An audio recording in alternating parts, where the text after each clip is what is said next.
असतो कधी कधी नाही, पालकाला वचन टाकले की विश्वासू वचन टाकायला त्याच्या खाली काय याचकाची किंमतच राहिलेली नाही. मी ग्रुपमध्ये असतो कधी कधी एखादा देवाच्या आगमन आपण जे वचन भेटलेलं आहे ते टाकतो ग्रुपमध्ये.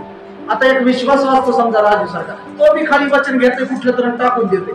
हालेलुया. आता याजक कोण आहे? देवानं कुठल्या सेवकाला नियुक्त केले तो विश्वासू आहे.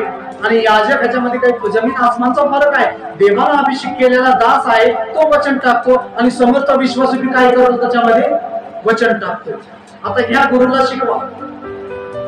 कुठल्या तरी एखाद्या पालकाचं वचन घ्यायचं आणि ती ग्रुप मध्ये टाकायचं त्या पालकाचं.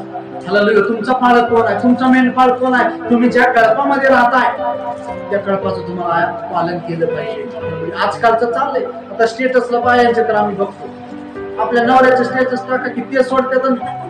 हालेलुया. पालकाचं टाका तुमच्या चर्चा. हालेलुया. तुमच्या पालकाचं टाका. ते टाकते ते का तिकडच्या पंजाबचं, तिकडच्या कन्नड्याचं, तिकडच्या हैदराबादचं. मला सांगायचे का तुमच्या पालकाचं टाका ना तर तुमच्या चर्चचं तुम्ही टाका.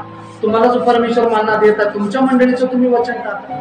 ओके ह्याचं उचलून टाका. मला सांगायचे का काहीच व्हॅल्यू राहिला नाही, किंमतच नाही. हालेलुया. मला सांगायचे काय ह्या जी गोष्ट नाही